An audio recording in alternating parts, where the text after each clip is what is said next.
Assalamualaikum warahmatullahi wabarakatuh. Salam sejahtera bagi kita semua.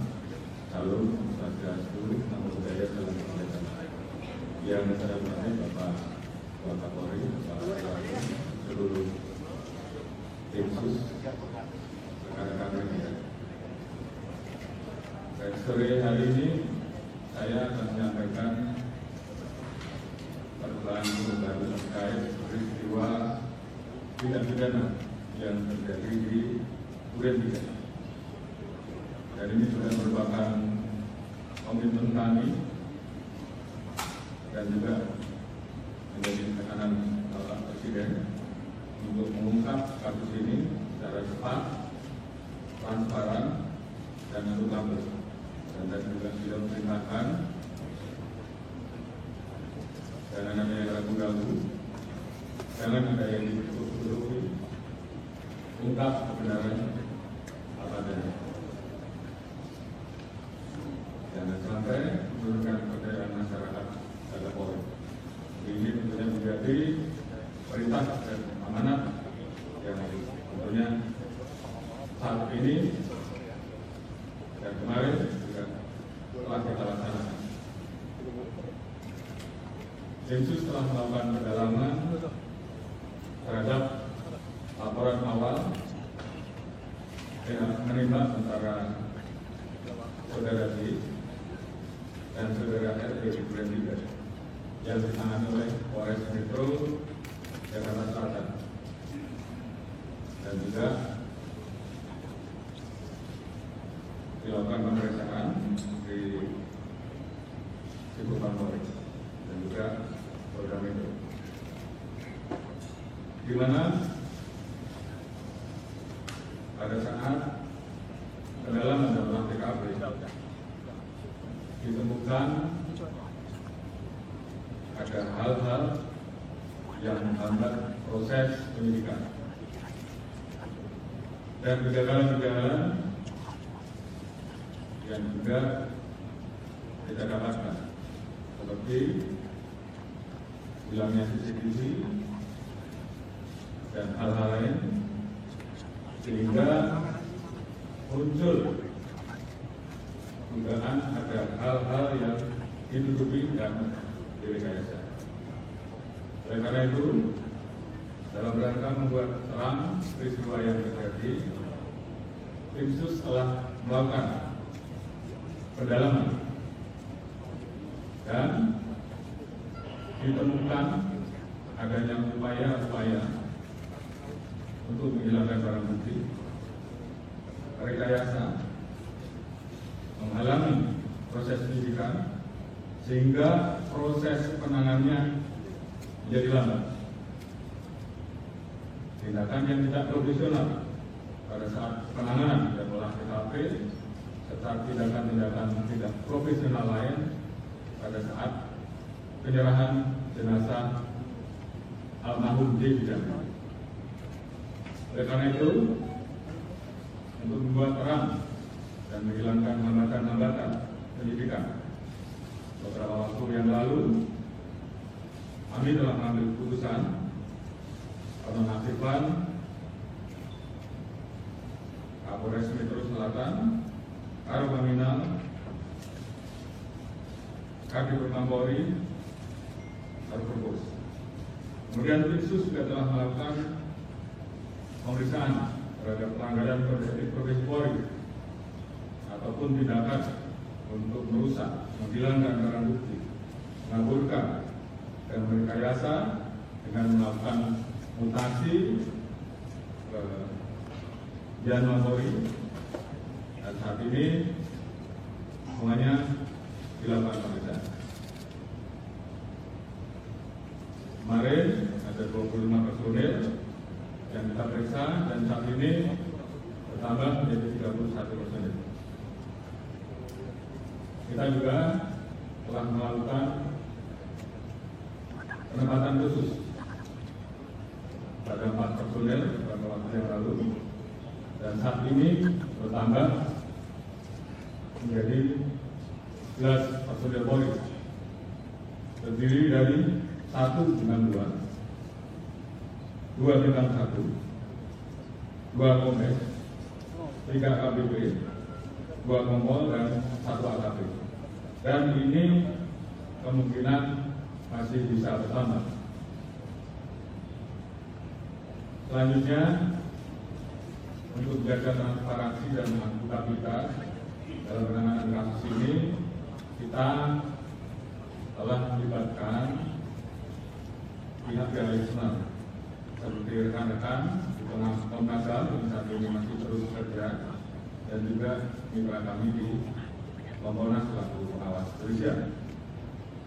Kami juga telah memberikan ruang seluas-luasnya kepada masyarakat, terutama keluarga korban, seperti beberapa waktu yang lalu, untuk kita berikan ruang otopsi ulang atau ekshumasi, dan juga melayani laporan polisi dari pihak korban. Dan tentunya ini adalah merupakan wujud transparansi yang kami lakukan. Alhamdulillah, saat ini Itsus telah mendapatkan titik terang dengan melakukan proses-proses penanganan dan pemeriksaan secara saintifik dengan melibatkan keterangan forensik, olah TKP, dengan melibatkan tim puslapor untuk menguji balistik, mengetahui perkenan alur dan tembakan, pendalaman terhadap CCTV dan handphone oleh puslapor, biometrik identification oleh Pusdinafis, tindakan lain yang tentunya bersifat ilmiah. Dan juga kami menemukan sesuai dalam pemeriksaan yang telah kita lakukan terhadap saksi-saksi yang berada di TKP, termasuk saksi-saksi lain yang terkait, juga saudara RE, saudara RR, saudara KM, saudara AR, dan saudara P, dan saudara RS. Ditemukan perkembangan baru bahwa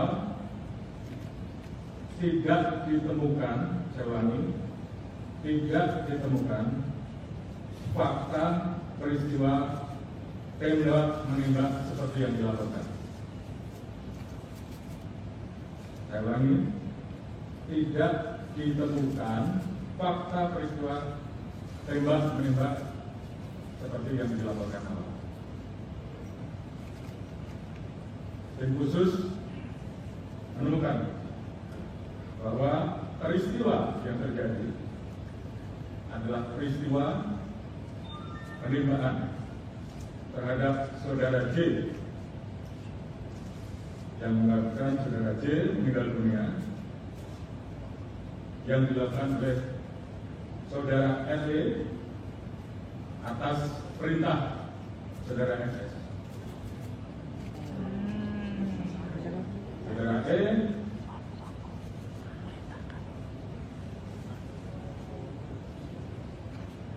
telah mengajukan sisi, dan saat ini itu juga yang membuat peristiwa ini menjadi semakin terang. Kemudian untuk membuat seolah-olah telah terjadi tembak menembak, saudara FS melakukan penembakan dengan senjata milik saudara J ke dinding berkali-kali untuk membuat kesan seolah telah terjadi tembak menembak. Terkait apakah saudara FS menyuruh ataupun terlibat langsung dalam penembakan, saat ini tim terus melakukan pendalaman terhadap saksi-saksi dan pihak-pihak yang terkait. Kemarin kita telah tetapkan 3 orang tersangka, yaitu saudara RE, saudara RR, dan saudara KM. Tadi pagi dilaksanakan gelar perkara dan tim sus telah memutuskan untuk menetapkan Saudara FS sebagai tersangka. Bisa ulangi, tim sus telah menetapkan Saudara FS sebagai tersangka. Terkait dengan pasal apa yang disangkakan dan proses penyidikan yang dia nanti akan dijelaskan secara khusus oleh Pak Kabar Eskrim, selaku penyidik dan juga beberapa hal yang memang akan dijelaskan oleh Pak Dewasu sebagai ketua tim sus yang mengawali bagaimana proses ini menjadi terang. Kemudian motif atau pemicu terjadinya peristiwa penembakan tersebut saat ini tentunya sedang dilakukan pemeriksaan dan pendalaman terhadap saksi-saksi termasuk terhadap Ibu DC. Terkait dengan penanganan oleh tim khusus terkait dengan proses dugaan pelanggaran terhadap kode etik ataupun pelanggaran tindak pidana lain yang ditemukan selain peristiwa utama nanti akan dijelaskan secara khusus oleh Pak Dewasu, dan juga tentunya ada beberapa proses yang akan terus kami lakukan untuk melakukan audit. Mungkin selanjutnya saya serahkan kepada Pak Dewasu untuk bisa menyampaikan beberapa hal.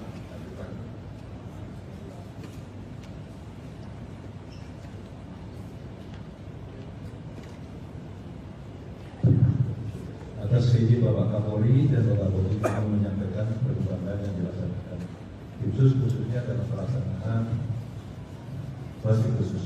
Dalam tim sus ini dipimpin Bapak Kapolri yang beranggota lengkap yang langsung sebagai peneliti Bapak Kapolri dari Baris Polri, Pasum Polri, kemudian Pak Intelkam, SSDM, Puskesmas dan BTIK.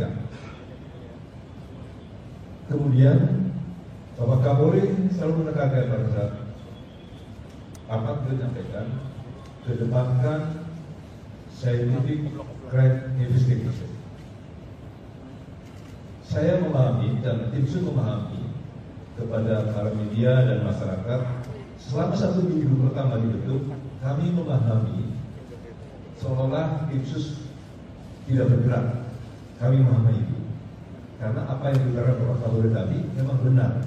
Kami mengalami kesulitan karena pada saat pelaksanaan oleh TKP awal dilaksanakan tidak profesional, kurang profesional, dan beberapa alat bukti pendukung sudah diambil.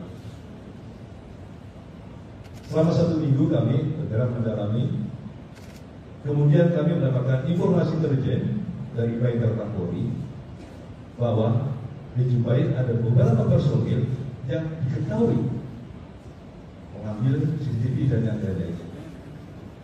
Oleh karena itu, Dipasung membuat surat perintah gabungan dengan melibatkan Informa Polri dan Baris Polri telah melaksanakan pemeriksaan khusus kepada 56 personil Polri.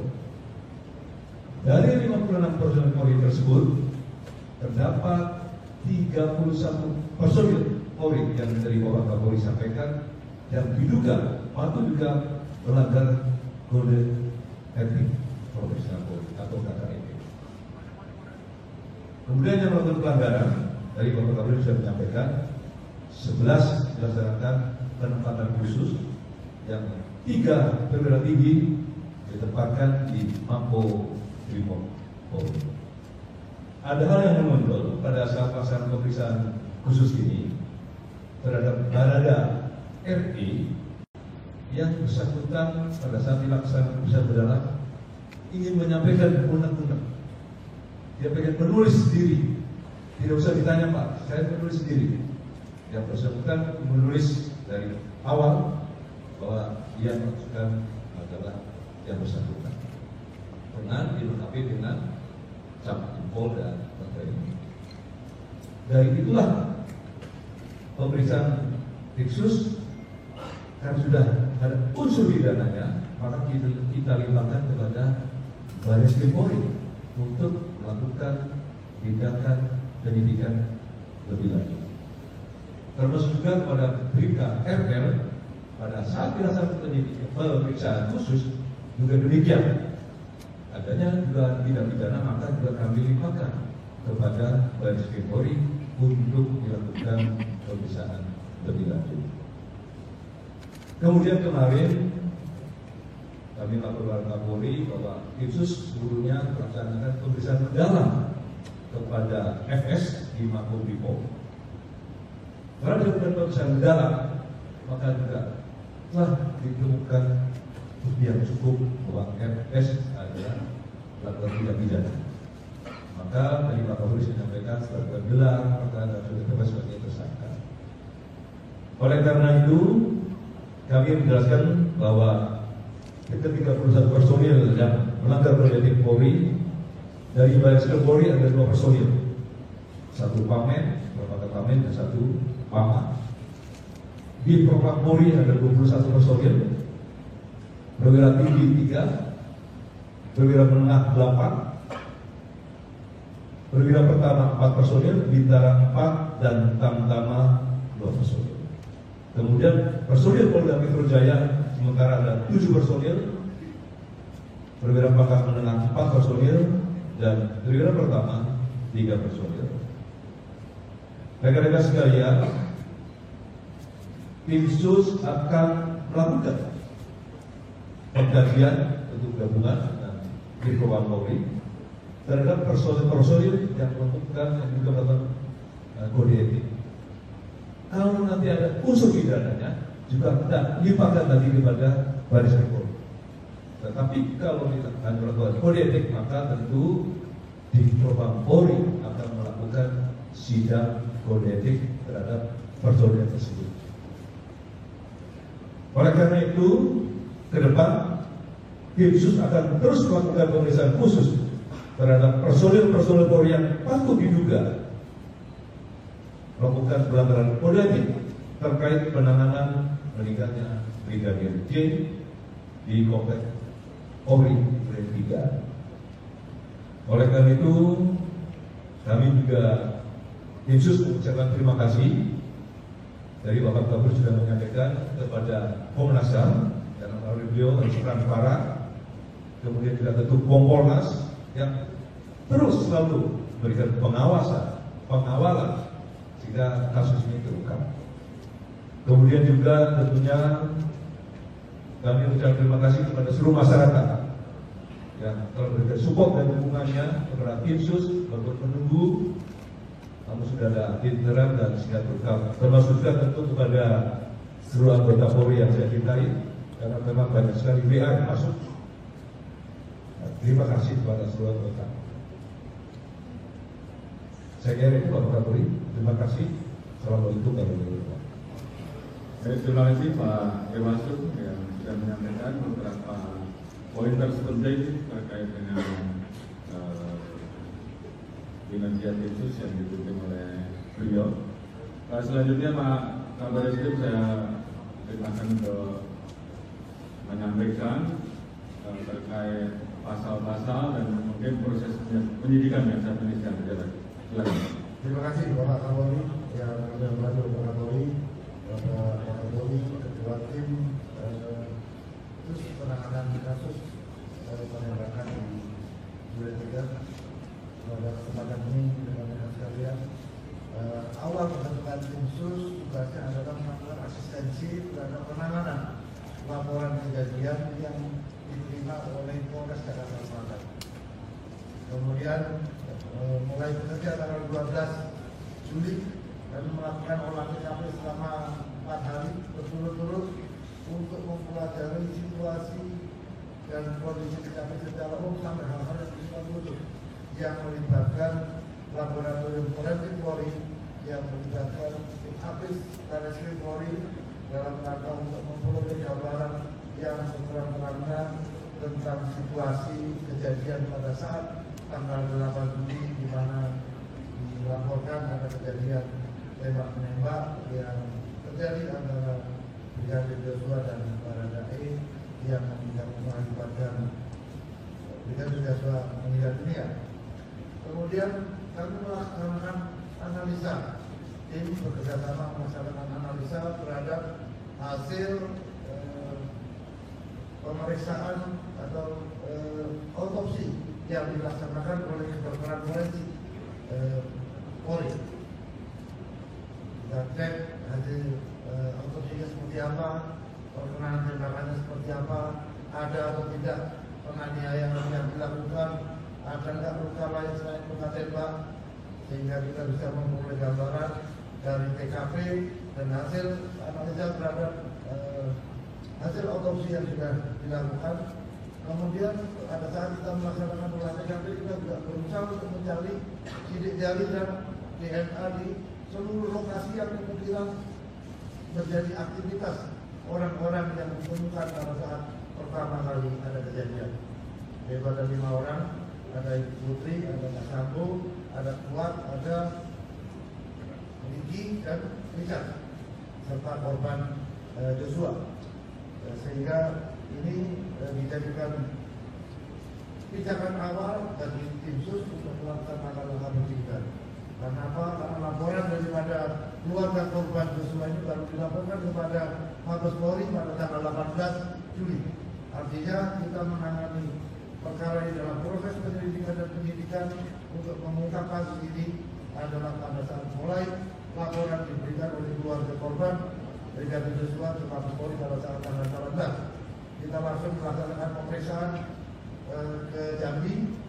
Saat ini kita sudah periksa lebih kurang 47 saksi yang terkait dengan kejadian ini.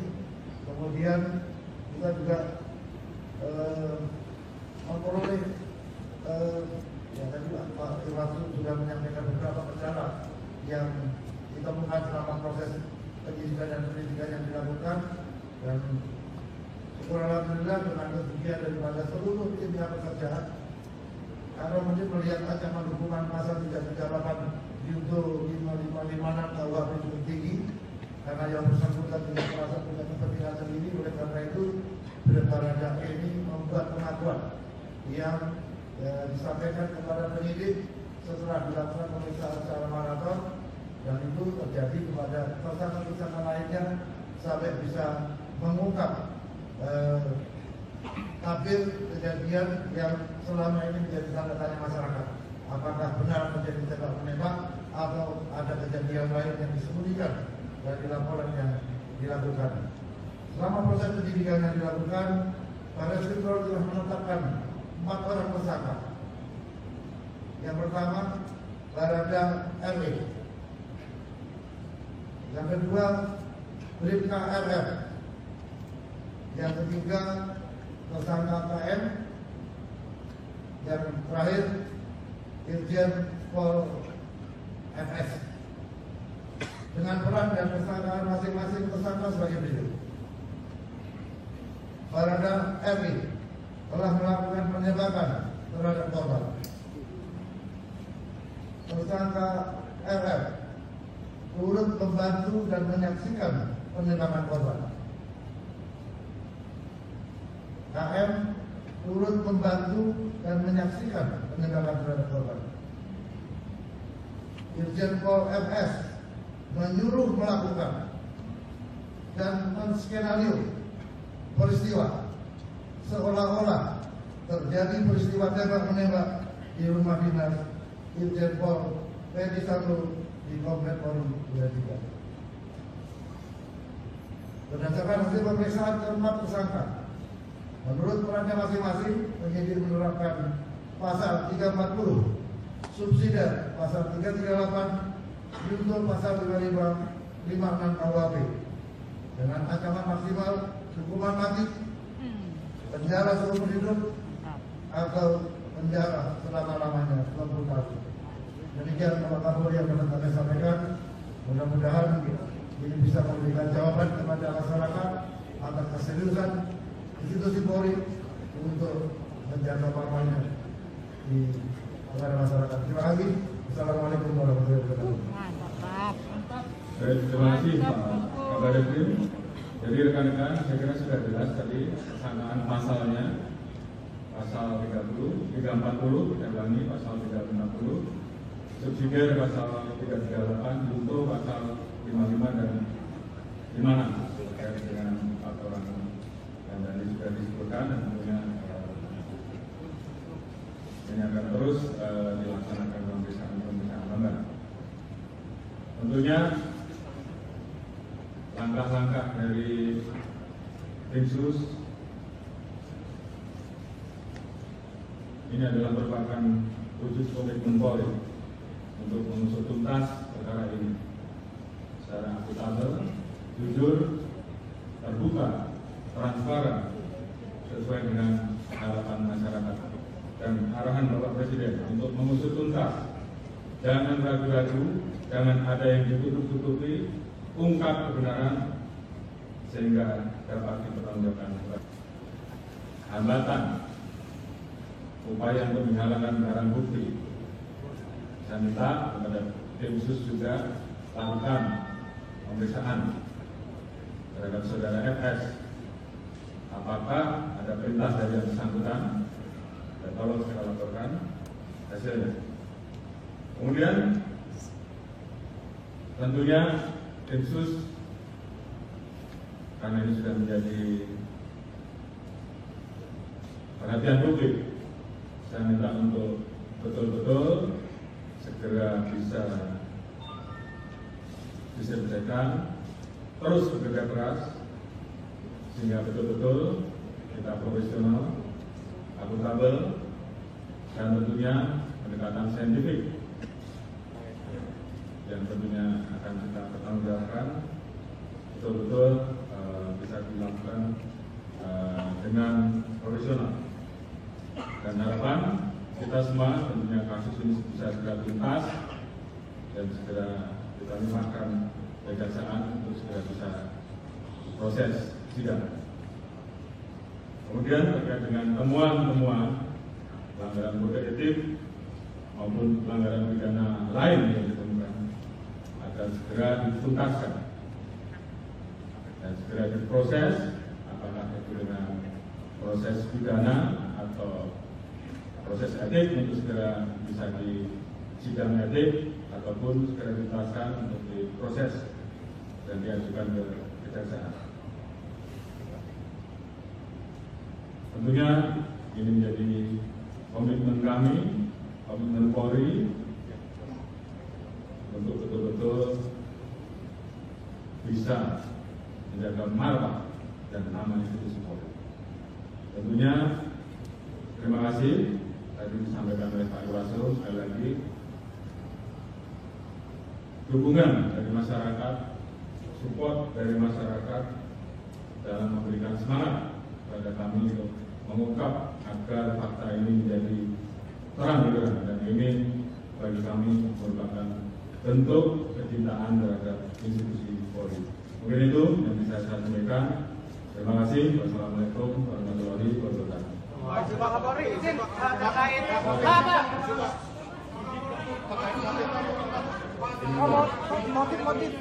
motif Pak, motif ditahan mana Pak? Ya, ini Pak Kapolri, kalau dari AMC, kita dengan adanya keterangan bahwa sebelumnya tidak ada fakta memang menembak di Malaysia Polres, ini artinya mengumpulkan keterangan awal Polri ya Pak, bahwa dugaan pelecehan seksual dilakukan Brigadir Yosua terhadap Indonesia. Terima kasih Pak. Baik, tadi sudah saya jelaskan bahwa terkait dengan motif saat ini sedang dilakukan pendalaman terhadap saksi-saksi dan juga terhadap Ibu Putri. Jadi saat ini belum bisa kita simpulkan, namun yang pasti ini menjadi pemicu utama terjadinya peristiwa pembunuhan. Untuk apa kesimpulannya, tim saat ini terus bekerja, ada beberapa saksi yang saat ini sedang diperiksa dan tentunya nanti akan kita informasikan. Namun yang paling penting peristiwa utamanya, apakah tembak menembak atau yang terjadi penembakan, ini saya kira tadi sudah dijelaskan. Silakan.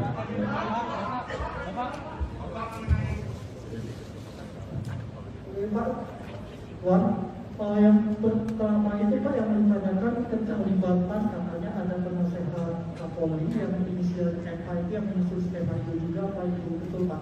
Dan yang kedua, apa sudah bisa dipastikan bahwa motifnya tidak ada tentang pelecehan seksual? Karena ini keluarganya kan juga mengumpulkan beban sosial juga kan? Juga mungkin dia kalau punya kebaikannya diri bisa tenang karena dugaan awal katanya ini pelecehan seksual. Dan yang ketiga mungkin Pak, kenapa PSK-nya tidak ditampilkan seperti kasus-kasus lainnya Pak? Terima kasih Pak. Baik, jadi pertanyaan pertama tadi kami sedang melakukan pendalaman, tim sedang bekerja. Tentunya apabila kita temukan, pasti kita proses.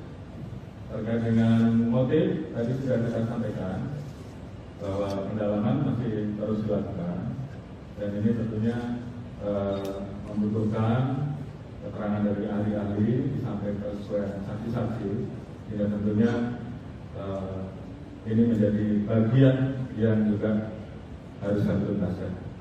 Pak, izin Pak untuk penanganannya dilakukan gimana Pak? Kenapa dari kita Pak? Kemudian untuk soal etiknya Pak, ada 31 personel yang ikut melakukan pelanggaran etik dan kemudian yang kita tahu apa sebenarnya motivasi dari mereka? Apakah mereka sadar bahwa apa yang mereka lakukan ini mengaruhi bisa mengganggu dengan korporasi?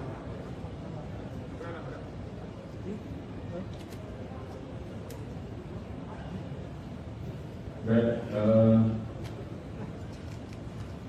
tim propam, tim khusus dan tim propam saat ini sedang mendalami apakah mereka sadar ataukah atas perintah, sehingga ini yang kemudian nanti kita putuskan apakah dia masuk pidana atau etik. Jadi ini akan kita sampaikan di berikutnya.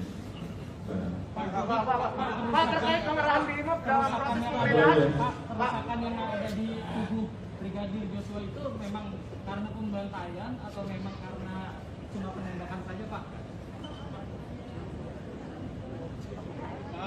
Pak, soal pengerahan Pak, pengerahan BRIMOB Pak, pas penggeledahan seperti apa Pak? Kenapa?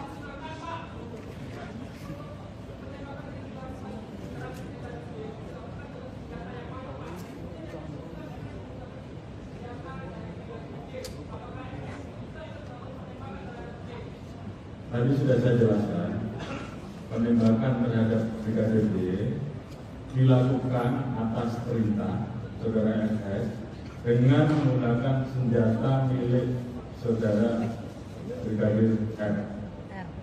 Terkait dengan apakah FS ikut menembak, ini sedang dilakukan pendalaman karena ada beberapa pendalaman terkait dengan saksi, kemudian bukti saintifik yang sedang kita dalami, dan kemudian yang digunakan untuk melakukan penembakan tadi D adalah senjata milik saudara J.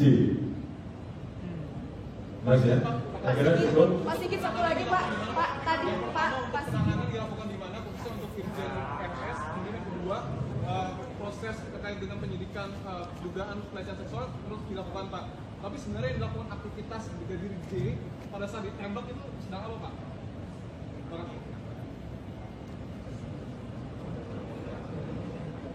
Baik, saya kira ini sifatnya sangat teknis dan menjadi materi bagian oleh penyidikan yang akan dipertanggungjawabkan ke pengadilan ya, jadi supaya semuanya nanti terang benderang pada saat proses di persidangan. Namun paling tidak secara garis besar apa yang menjadi pertanyaan publik selama ini tentunya sudah kita jawab terkait dengan posisi Irjen FS saat ini dipatsuskan di rutan BRIMOB.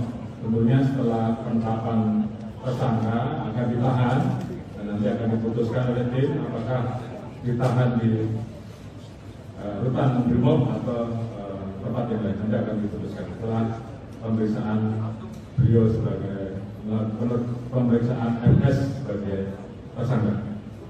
Mungkin itu. Terima kasih. Terima kasih Pak. Assalamualaikum warahmatullahi wabarakatuh. Waalaikumsalam warahmatullahi wabarakatuh.